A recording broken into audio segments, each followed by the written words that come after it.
"Honey, I'm going to sleep at my boss's house after the party." She said it with the nonchalance of someone announcing they were going to the supermarket. The sentence fell like shattered glass on my chest, but all I could offer was silence. A heavy silence, not of acceptance, but of ending. A silence that spoke much louder than any argument could. I saw in her eyes that she had already left a long time ago. That sentence was just the official announcement of abandonment. When she closed the door behind her, it wasn't just the house that was left empty, it was me who was left behind. With my soul laid bare, without excuses, without disguises. The betrayal didn't begin that night, but it was there that she had the courage to stop hiding it. I waited for her to leave. I didn't make a scene, I didn't shout, I didn't beg. I just sat in the darkest corner of the room and let the silence do its work. The early morning hours were complicit in my decision. I packed my things, just one suitcase, not because it wasn't much, but because the rest had lost its value. The portraits, the paintings we chose together, the books we read aloud, the coffee she liked with cinnamon. Everything became a tainted memory. I wrote a note. A simple sentence, without drama, without appeals. "I will not compete with lies." That was it. That was all. The final point she herself began to write, and which I only finished. While she undressed on another bed, I undressed what remained of us. The days that followed were about starting over, but not the beautiful, movie-like kind. They were bitter, cold, tasteless days. I would wake up in the middle of the night with the impression of still hearing her sounds in the bathroom, or her voice saying, "Come back soon." Betrayal doesn't disappear from the body so easily. It clings to the skin, to habits, to the corners of memory. It was strange to walk the streets and realize that the world continued as normal, while mine crumbled. The love I gave with such devotion turned to rubble. And her? She was still there, smiling in new photos, feigning happiness with the boss who now earned the title of partner. But time has a cruel and just way of showing truths. It doesn't shout, but it reveals. I discovered that her brilliance was merely a reflection of a fleeting moment.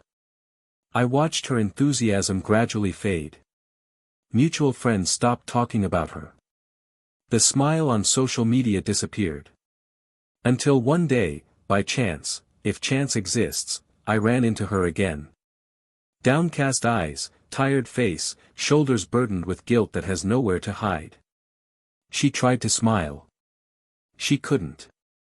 She said she missed us. She said she traded a home for a desire, and the desire vanished before the coffee even got cold the next morning. She tried to justify herself. She tried to come back. But it was too late. True love isn't about accepting everything, but about knowing when to leave. I wasn't there anymore.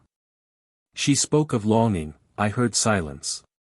She spoke of regret, I felt relief. I had already found other eyes. A new smile, one that doesn't lie. I had rediscovered love, but not the same love, another one, calmer, more honest. I learned that loving also means knowing how to lose.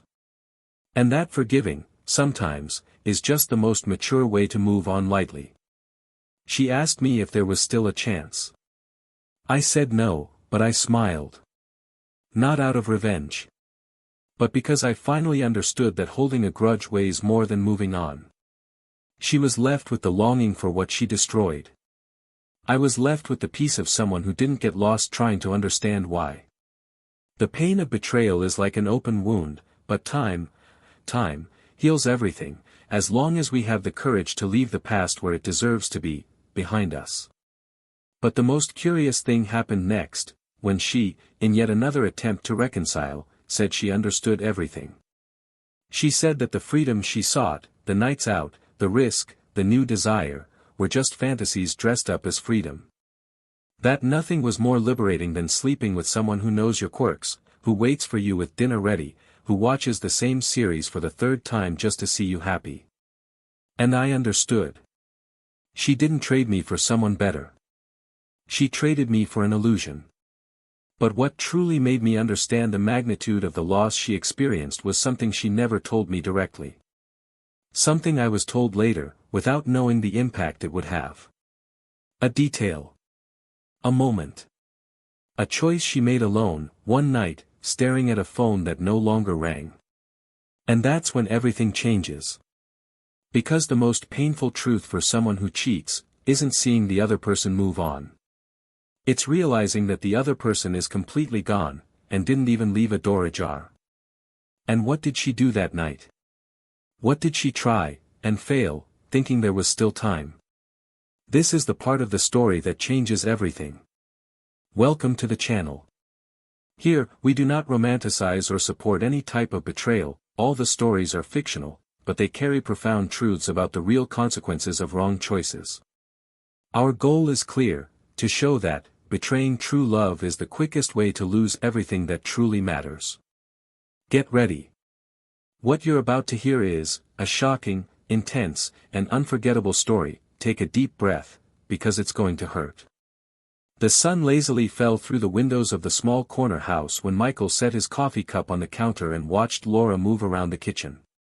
The smell of freshly baked bread mingled with her soft perfume, creating a familiarity that warmed the air. They had met almost 10 years ago, on an autumn afternoon, and since then they had built a calm life based on complicity and respect.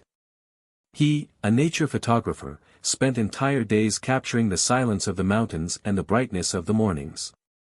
She, an event coordinator, lived immersed in the urban rhythm, between meetings, emails, and seemingly endless commitments. They were different worlds, but they met every night in the same bed, as if their love were the point of equilibrium between movement and rest. The house reflected who they were, simple, but full of memories.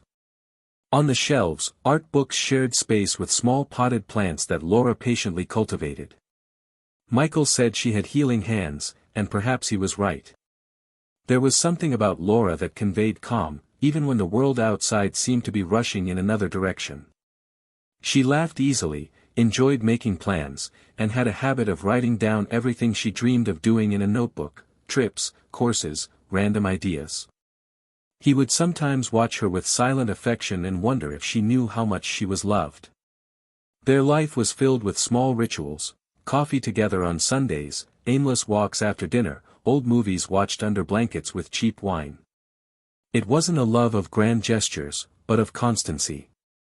A love that was grounded in routine, respect, and the peace of being close.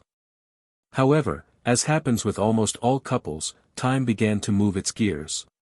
Her workload increased, their time together decreased. Michael began to miss the long conversations, the spontaneity that seemed to dissolve amidst her commitments. He tried to understand, to justify, telling himself it was just a phase. Laura, in turn, tried to appear present, but there was always a rush in her eyes, an urgency he couldn't name.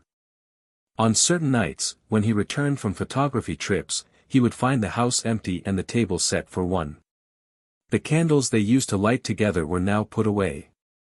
Her laughter, once so easy, had become rare. Still, there was love, or at least he believed it with an almost childlike faith.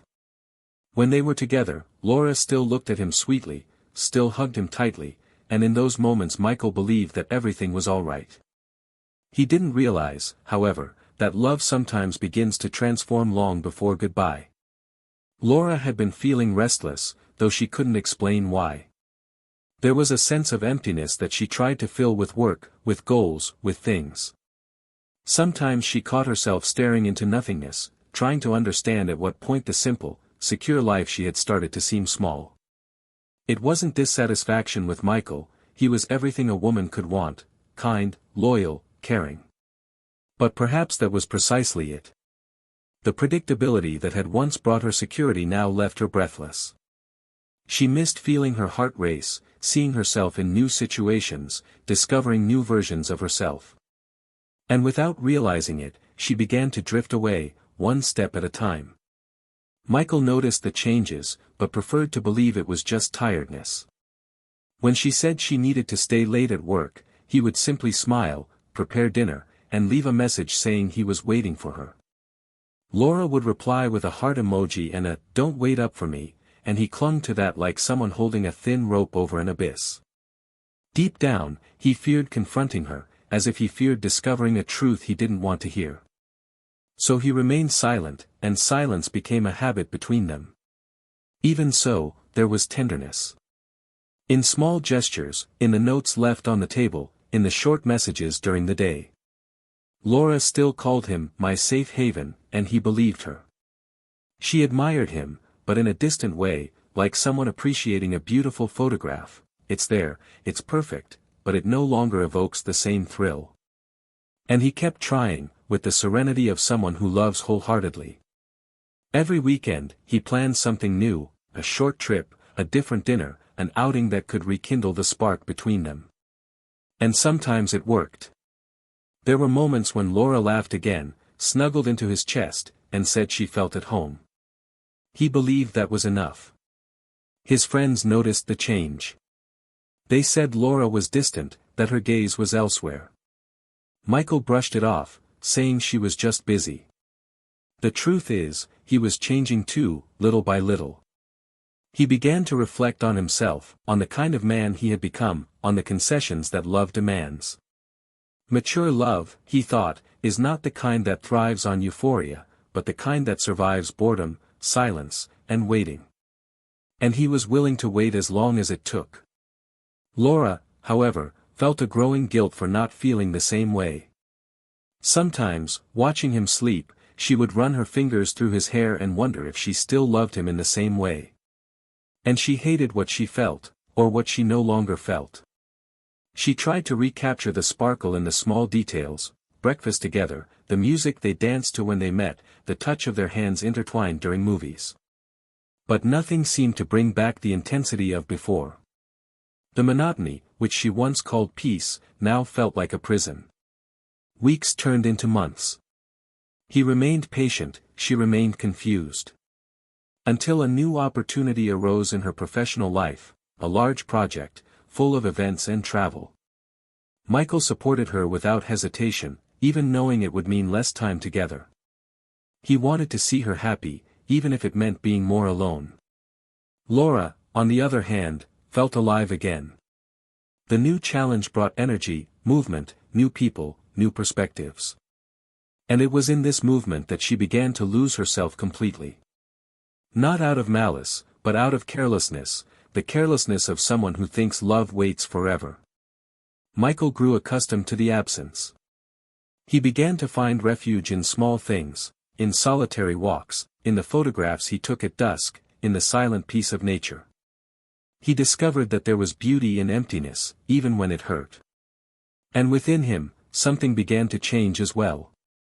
The man who had waited began, slowly, to learn to let go. He didn't know it yet, but that silent process of detachment would be what would save him later. Sometimes she would come home late and find him lying down, reading, with the light dimmed. She would say she was exhausted, that she needed to rest, and he would just nod. She would lie down beside him, facing the other side of the bed. And he would stay there, awake, listening to her breathing until he fell asleep. Was there love in that gesture? Perhaps. But there was also distance. The invisible distance that grows between two people who still share the same space, but no longer share the same dreams. Amidst all of this, there were moments when fate seemed to be playing with them. Small flashes of tenderness made it seem like everything would go back to the way it was before, a lingering look, a touch, a shared laugh. But soon the rush, the work, and the silence would return, as if life were trying to remind them that something essential was being lost. And if it was, neither of them knew how to stop it. Their love was trapped between what it had been and what it was trying to remain. And although neither of them said it aloud, they both felt that something big was coming, something that would forever change the course of their story. They didn't yet know how much, or in what way, but they felt it. Deep down in every gesture, in every unspoken word, was the premonition that love, when left uncared for, begins to die silently. And it was precisely in this silence that destiny began to write what would come next. That night, there was a different kind of silence in the house. A thick silence, heavy with tension and an absence that screamed. Michael no longer asked questions, no longer expected answers, and Laura had stopped making excuses.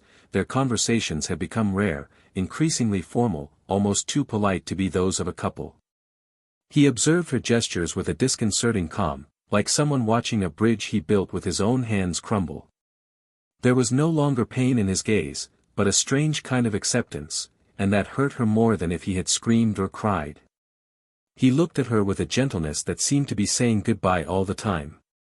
Laura arrived late that day, wearing a thin black dress, light makeup, and her hair neatly tied up. She took off her shoes at the door as usual, hung her purse on the wall hook, and crossed the room with the nonchalance of someone trying to maintain a habit that no longer exists. Michael was on the balcony, a glass of wine in his hand, his gaze lost in the darkness. She hesitated when she saw him there, feeling a familiar discomfort run down her spine, as if his presence were a mirror she no longer wanted to face. He turned his face and said in a calm voice, without anger, only with a sad weariness, "You said you'd sleep at your boss's house tonight." Laura froze for a second, then took a deep breath and replied with a forced smile, as if trying to disarm a trap, "I changed my mind. I thought it was better to come home." Michael nodded, without taking his eyes off the horizon. She knew she hadn't convinced him. He knew she hadn't come back for him. And between them, there was an abyss filled with everything that was no longer said. That night, she slept facing the opposite side of the bed, and he stayed awake. The next day, she left early, without even kissing him on the cheek. And it was on that day, in that ultimate solitude, that Michael understood what he needed to do. There was no more room for illusions.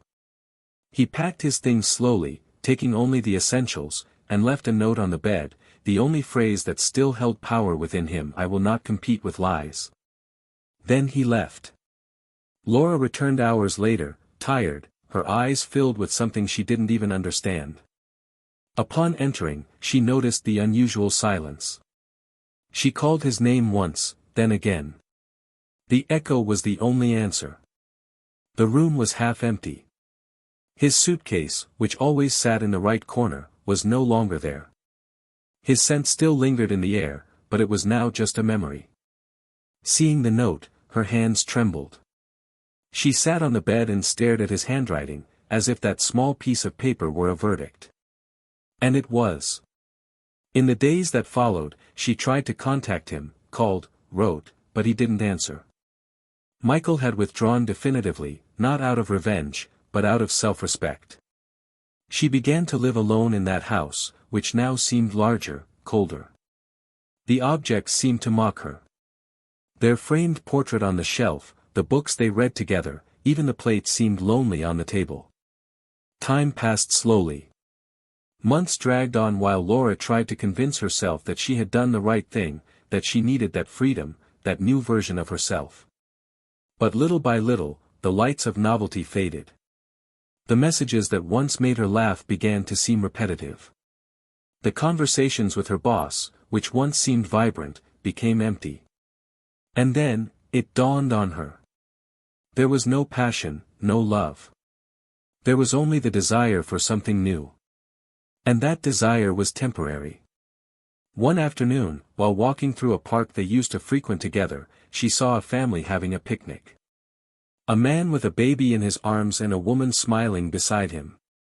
The simple gesture of a kiss on the forehead made something hurt inside her. She remembered when Michael used to do the same, on slow Sunday mornings.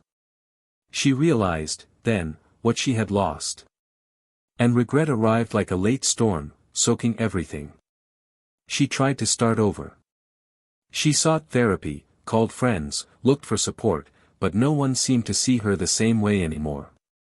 The looks were different now, judgmental, distant, pitying. Even her mother, who had previously supported her completely, was clear in a phone call: "You had everything, and you threw it all away. Maybe now you'll learn to appreciate the value of things before you lose them." Determined to try and fix what she still believed was possible, she sought out Michael. She discovered through friends that he had moved to a smaller, quieter town. She learned that he was doing well, slowly starting over, with the peace of someone who had chosen to move on. After much persistence, she managed to arrange a meeting. He accepted, but the tone of the message was clear, no promises. When they met again months later, Laura barely recognized the man before her. There was something new about him. It wasn't just the stubble or the simple clothes. It was his gaze. A free, light gaze, like someone who had finally left a burden behind. He greeted her politely, with a warm smile. They sat down in a discreet cafe, far from everything that had once been theirs. She spoke first, apologizing. She said she was wrong, that she lost her way, that she didn't realize how essential he was. She spoke with tears in her eyes, her voice trembling, trying to grasp any piece of what they once were. Michael listened in silence, just observing. When she finished, he took a deep breath and said firmly, "I forgive you. But I'm not coming back." She tried to argue, said they could still rebuild, but he just shook his head. "You left when I needed you most. Not for lack of love, but for lack of patience. And what is lost like that never comes back the same way. I had to rebuild myself alone. And in the middle of that process, I found someone who looks at me the way you stopped looking at me a long time ago." Laura felt the ground slip from under her feet. Her chest tightened as if struck by an unbearable truth. She asked who he was, what he was like, and he simply replied with a smile, "Someone who stayed when I had nothing to offer but sadness. Someone who chose me when I didn't even know if I wanted to be chosen." The pain wasn't just in the words, but in what they revealed, that she had been replaced, not by someone better, but by someone who stayed. That love wasn't about intense passion, but about presence. And then he said, without resentment, only with devastating calm, "You didn't lose me when you betrayed me. You lost me when you stopped fighting for us. When you traded our story for a moment. And now, I'm not the same anymore. And you're not the woman I once loved anymore either." She wept there, unable to contain herself. She tried to hold his hand, but he slowly stood up, left the payment on the table, and said goodbye with one last look. There was no anger, no resentment. Just a final farewell. Days later, alone at home, she watched their old videos again. She laughed and cried at the same time, like someone watching a movie of a life that no longer exists. It was at that moment that he understood that the true punishment for betrayal is not guilt. It's the emptiness. It's the echo of a voice that will never return. And it was in that emptiness that she realized what she was looking for outside had always been right beside her. But now, it was too late. And on that silent night, her eyes lost in memories, she stared at her own reflection and murmured to herself, "The freedom I sought, was him." The months that followed that last encounter were not easy for either of them, but the paths each took from then on revealed the true weight of every choice made. After leaving that cafe, Michael didn't look back. He moved forward with the same firm silence that had accompanied him since the day he left the note on the bed. Not out of pride, but out of clarity. He understood that it wasn't about holding on to anger, but about not allowing himself to return to a place where there was no longer shelter. He went home that day and was greeted by hands he was beginning to trust. A simple woman, with a clear gaze, who never asked him to forget the past, but who was there, present, listening, respecting, building without haste. It was a different kind of love. It didn't have the euphoria of before, but it brought an almost sacred peace. He rediscovered pleasure in small things, in long conversations at night, in spontaneous laughter while preparing dinner, in slow walks where no words were necessary. And little by little, what had hurt began to heal without making a sound. Michael reconnected with his art. The photographs once again carried emotion, depth, truth. He began exhibiting his work, giving short talks about the beauty of capturing the exact moment when something is revealed. His words carried more than technique, they carried lived experience. He spoke of invisible scars, of liberating silences, of everything that is lost when someone chooses to lie instead of staying. One day, after one of his exhibitions, a young woman approached him and said, "Your photos have sadness and hope at the same time. How is that possible?" He smiled, unhurriedly, and replied, "Because life is like that. Sometimes, to find peace, you first have to go through the end. On the other hand, Laura experienced the bitterest of realizations, understanding that not every mistake can be fixed. After the final conversation, he tried to move on with his life, but everything seemed to echo emptiness. The freedom that once seemed delightful now weighed like a chain. The nights grew long, the days colorless. Michael's presence, which she had once taken for granted, was now a painful absence in every corner of the house. He tried to return to the old places they used to go together, but the experience wasn't the same. The music playing seemed to mock her. Even the smell of the clothes, which had once comforted her, now suffocated her. The man she had fallen for was no longer there either. What had been excitement had turned to indifference. And what seemed like a new beginning revealed itself to be just a fleeting distraction. Alone, she faced the difficult process of understanding that she had lost not only her partner, but also the admiration of those around her. Childhood friends drifted away little by little, without harsh words, but with absences that said it all. Family lunches became shorter, more tense. Her mother's gaze, once full of pride, was now filled with regret. She tried to reinvent herself. She sought therapy, took courses, read books about loss, rebuilding, and self-discovery. And she did indeed grow in many ways. She became more empathetic, more reflective, but also more aware of what she had lost. One day, after a long time, she returned to the house where they had lived together. It was a brief visit, to retrieve forgotten documents. Upon entering, she saw that the house was different. The walls had changed color, the furniture was different. But something remained, an old photograph of her and Michael, forgotten among papers.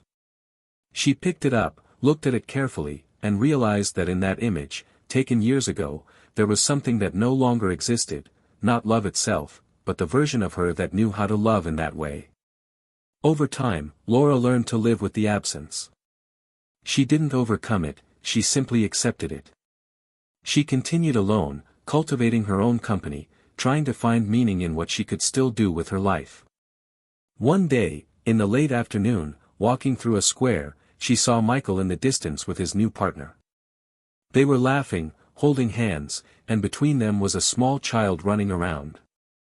It was a simple scene, but it had the beauty of something complete. She stopped, didn't approach. She stood there, observing. When he looked in her direction for a second, she thought that perhaps he had recognized her. But he only smiled again at the woman beside him and continued on his way. There was no more bitterness. Only an end. Laura returned home that night, sat on her bed, and wrote a letter.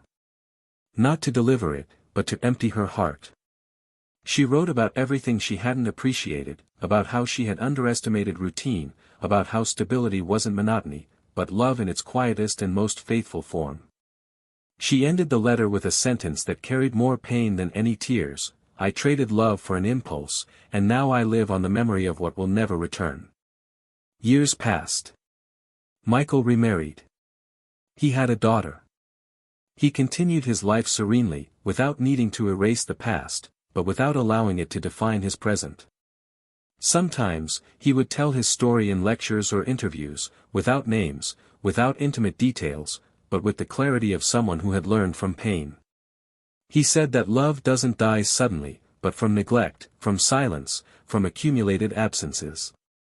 And that forgiveness doesn't mean return, but liberation. Laura went on alone, but not bitterly. She became a volunteer in a social project, helping women cope with their own losses. She told her story honestly, not as a victim, but as someone who learned the hard way that betrayal is never just a mistake, it's a rupture that takes with it everything that was true. And that's how the story came to an end. Each went their separate ways, but bearing the mark of everything they had lived through. Michael found a new home without having to erase the old one. Laura learned to live with what remained, without romanticizing the pain, but with the awareness that every choice has a price, and hers cost her the love of her entire life. Now that you've heard everything, I want to know what you thought of this story. Have you ever experienced or witnessed something similar? Comment below with your opinion. We really want to know how this story affected you. And of course, don't forget to subscribe to the channel so you don't miss any stories like this. This was more than a story of love and loss. It was a brutal reminder that betrayal doesn't just destroy relationships, it rips out the trust, admiration, and respect that take years to build. Sometimes, because of a moment of desire, an entire life is truly lost. This channel does not support any kind of betrayal. The stories here are fiction, but the feelings they evoke are real. Let them serve as a warning, for those who love, for those who have been hurt, and especially for those who still have time to choose the right path before losing everything.